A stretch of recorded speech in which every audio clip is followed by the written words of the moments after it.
Izharuki, itlaq, irfa, izharuki, iklab, irfa.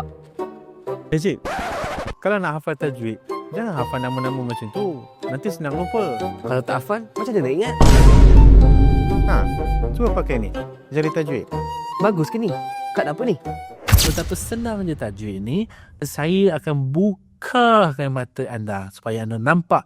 Tajwid nombor 1 adalah kita kena tahu dulu punca tajwid tu. Jangan kita tahu terus hafal nama. Nanti kita pening, kita keliru. Tahu dulu apa punca tajwid tu. Ada 5 punca tajwid, iaitu pertama adalah lam, kedua adalah mim, ketiga adalah nun ataupun tanwin, huruf mad dan juga waqaf. Jadi nampakkan 5 ni dulu macam mana. Kalau kita buka Quran, kita nampak je 5 ni, insya-Allah kat situ mesti ada tajwid punya. Sebagai contoh, paling senang, kita tengok pada ayat surah Al-Fatihah ini, ayat yang ke-7 pada kalimah an'amta. Jadi macam mana kita nak nampak tajwid pada kalimah ini? Masa saya cakap tadi tu, lihat dulu punca tajwid. Sekarang ni, punca tajwid tadi ada 5 kan? Kat ayat ini, apa yang anda nampak? Ada nampak ada nun mati. Jadi nun an'amta. Dekat ayat ni ada 2 huruf VIP. Yang pertama adalah nun mati. Yang kedua adalah mim mati. Sekarang ni saya nak ceritakan pasal nun je dulu.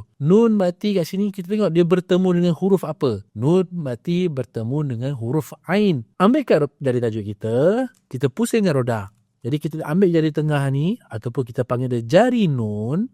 Nun bertemu dengan ain, kita pusingkan roda sampai jumpa ain. Kita letak ain bawah huruf nun. Bila dah selari, kita tengok pada bulatan ni. Okey, bulatan ini ada 3. Satu bulatan lam, bulatan mim, bulatan nun. Yang paling bawah ni bulatan nun. Tengok bulatan nun sahaja ya. Tengok pada bulatan nun tadi, warna apa? Warnanya adalah warna biru. Rujuk balik pada jari nun kita tadi, apa yang berwarna biru? Warna biru di sini adalah izhar halki. Maksud dekat sini kita kena jelaskan bunyi nun tu, jangan dengung. Jadi kita kembali pada ayat kita tadi tu, an'amta. Jadi pada bunyi an tu kita kena jelaskan bunyi nun dan jangan dengung. An'amta. Jadi dalam skad ini kami ada terangkan 33 hukum tajwid yang mana kami tunjukkan kenapa 33 hukum ni terjadi. Daripada hukum idgham, ikhfa sampailah hukum mad. Hukum mad ada 14, hukum pertemuan huruf ada 10.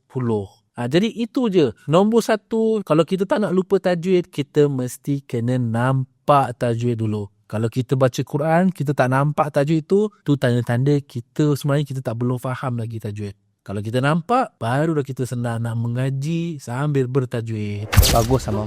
Kan saya dah nampak dah Mam.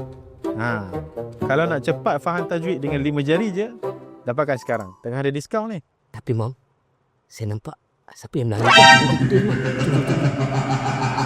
betul. Tidak, saya dah dapat dah Mam.